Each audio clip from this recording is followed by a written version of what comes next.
கிறிஸ்துவுக்குள் பிரியமானவர்களே, கர்த்தரும் இரட்சகருமாய் இயேசுவின் ஈடிய நாமத்தினாலே உங்கள் யாவரையும் வாழ்த்துகிறேன். தேவனர்லி அப்ப மினிஸ்ட்ரி சேனல் மூலியமாக உங்களோடு சந்திப்பதில் மிகுந்த மகிழ்ச்சிகிறேன். தினந்தோறும் புதிய நாளுக்காக பரிசுத்த வேதாந்தத்தில் ஒரு வாக்குத்தத்தங்களை தேவன நாம மகிமை கண்டு நாம் தியானித்து புதிய நாளுக்காக நாம் ஜெபிக்கிறோம். 94ஆம் சங்கீதம் 18ஆம் வசனத்திலே, என் கால் சறுக்கிறது என்று நான் சொல்லும் போது கர்த்தாவே உமது கிருபை என்னை தாங்குகிறது. ஹல்லேலூயா. கிறிஸ்துவுக்குள் பிரியமானவர்களே, இந்த நாளிலும் இந்த வாக்குத்தத்தம் நாம் தியானிக்க ஒரு நிமிடம் நாம் கண்கள் மூடி ஜெபம் செய்வோம். அன்பின் கர்த்தாவே உம்மை நன்றியோடு துதிக்கிறோம்ப்பா. இந்த நாளிலும் யாரெல்லாம் எந்த சூழ்நிலை இணைந்துட்டாங்களோ அடியனை மறைத்து பரிசுத்த ஆவியார் நீங்க உங்க பிள்ளைகளோட பேசுங்க. உங்க நாம மையம் விடட்டும். இயேசு கிறிஸ்து ஜெபம் பிதாவே, ஆமென். ஹல்லேலூயா. கிறிஸ்துவுக்குள் பிரியமானவர்களே, என் கால் சறுக்கிறது என்று நான் சொல்லும் போது கர்த்தாவே உமது கிருபை என்னை தாங்குகிறது. 24 மணி நேர வாழ்க்கை, 24 மணி நேரம் வாழ்க்கையிலே தேவனுக்கு பிரியமானபடி வாழுன்னு சொல்லி எத்தனையோ குடும்பத்திலே புதிய நாளிலே வாக்குத்தத்தம் கேட்டு ஜெபிக்கிறீங்க. நம்ம வாழ்க்கையிலே எல்லா சூழ்நிலையுமே நம்ம கர்த்தருக்கு பிரியமானபடி வாழ வேண்டும் என்றால் தம்முடைய கிருபையினால நிரப்பி நாள்தோறும் நம்முடைய தேவன் நம்மை பாதுகாக்கிறார். அதை நாம் முதலாவது அறிந்து கொள்ள வேண்டும். என் கால் சறுக்கிறது என்று நான் சொல்லும் போது, சில குடும்பத்தில் சொல்லுவாங்க, நான் நல்ல பைபிள் வாசிப்பேன், நல்ல ஜெபம் பண்ணுவேன், ஆனா இப்போ என்னோட வாழ்க்கையில பல காரியத்திலே குடும்பத்துக்குள்ள அப்படிம்பாங்க. நம்ம கர்த்தருடைய சமூகத்திலே புதிய நாளுக்காக நம்ம ஜெபிக்கும் போது இந்த நாளிலும் நம்ம என்ன சூழ்நிலை இருக்கிறோம் தேவனுக்கு தெரியும். என் கால் சறுக்கிறது என்று நான் வாயை திறந்து சொல்லும் போது கர்த்தாவே உங்க கிருபை மட்டும்தான்பா என்னை தாங்குது. இன்னைக்கு செய்தி என்ன தெரியுமா? நம்ம என்ன சூழ்நிலை இருக்கோம் தேவனுக்கு தெரியும். ஒவ்வொரு வீட்லயுமே ஒவ்வொரு சூழ்நிலை, ஆனா வெளியே தெரியாது. ஆனா கால வேளையிலே இந்த வசனத்து மூலியமா கர்த்தர் உங்களோட திட்டமா பேசுறார்.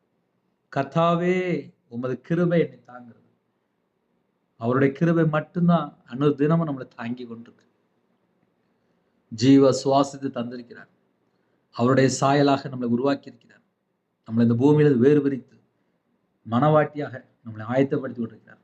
அவருக்கு பிரியமானபடி வாழ அர்ப்பணிப்போம். இந்த நாளில் எல்லா தடையெல்லாம் நீக்கி கர்த்தர் நம்மளை ஆசீர்வதிப்பார். கர்த்தாவே உமது கிருபை என்னை தாங்குகிறது. இன்னைக்கு நாள் ஃபுல்ல அவருடைய கிருபை தான் நம்மளை தாங்க போகுது. நம்ம என்ன சூழ்நிலை வெளியில பொறுப்போம் தேவனுக்கு தெரியும். அவருடைய கிருபை மட்டும்தான் நம்மளை தாங்க போகுது. கண்களை மூடி நாம் புதிய நாளுக்காக ஜெபிப்போம். அன்பின் கர்த்தாவே உம்மை நன்றியோடு துதிக்கிறோம்ப்பா. புதிய நாளிலும் புது கிருபையால் நிரப்புங்கப்பா. உங்களுடைய பிரசன்னத்தால் மூடுங்க ராஜா. உங்களுடைய வல்லமையால் நிரப்புங்க ராஜா. ஜெப அபிஷேகத்தை ராஜா. காண்டாமிருத்தத்துக்கு பலன் தாங்க ராஜா. கழுகுகளை போல செட்டில் வைத்து எழுமணும்ப்பா. கிருபை தாங்கப்பா. ஆவிக்குரிய 9 கனிகளினாலும் ஆவிக்குரிய 9 வரனாலும் உங்க பிள்ளைகளை நிரப்பு ராஜா. சுயம் சாகட்டு, 4 வார்த்தை சாகட்டு, ஜென்மக்கிரி அழிப்படுது ராஜா, மாம்சக்கிரி அழிப்படுது ராஜா. எங்களுடைய அவைகள் எல்லாம் கிறிஸ்துவின் அவைமா மாறட்டும். நாடி நரம்பு ரத்தம் எல்லாம் இயேசு ரத்தத்துக்குள்ளே வேலை அடைபடுது ராஜா. விசேஷம் அந்த நாளிலும் கிறிஸ்துவுக்குள் ஆவிக்குரிய 9 கனிகளினாலும் ஆவிக்குரிய 9 வரனாலும் அப்பா பல அடிகளை திறந்து எல்லா குடும்பத்தையும் ஆசிரியங்க. அவங்களுடைய அப்பத்தின் தண்ணி ஆசிரியங்க. அவங்களுடைய களஞ்சியங்களோட பாத்திரம் எல்லாம் நிரம்பிட்டு யாரெல்லாம் தாழ்த்தணும் எல்லா குடும்பத்தையும் கர்த்தர் ஆசிரியங்க. ரட்சிப்பின் வாசு தாங்கராஜா, நீதி சால்வை தாங்கராஜா, துதியின் அபிஷேகம் நிரப்புங்க. ஒவ்வொரு குடும்பம் கர்த்தர் ஆசிரியங்க. எந்த நாட்டுக்குள்ள இருக்காங்களோ அந்த நாட்டுல எல்லா உபத்திரத்துல கர்த்தர் மாற்றி உங்க பிள்ளைகளை ஆசீர்வதிங்க. உங்களுடைய ஜீவன்களை பண்ணிடும். இரவு போலமா வேதத்தை தியானிக்கூடிய பிள்ளைகளை மாற்றித்தாங்க. எங்களை ஆசீர்வதிங்க. எல்லா குடும்பத்தையும் கர்த்தர் கூட ஆசிரியங்க. உமக்கு பிரியமானபடி நாங்கள் வாழ வேண்டும். எங்களை தாழ்த்து அப்படின்னும் இந்த நாளிலும் முன்னும் பின்னுமா தேவதை நிப்பாட்டி எல்லா குடும்பத்தையும் கர்த்தர் பாதுகாத்துங்க. புது எண்ணெயால் அபிஷேகம் ராஜா. காண்டாமல் இருந்தது பிள்ளை தந்து கர்த்தர் ஒவ்வொரு குடும்பத்தையும் ஆசீர்வதிக்க வேண்டும்.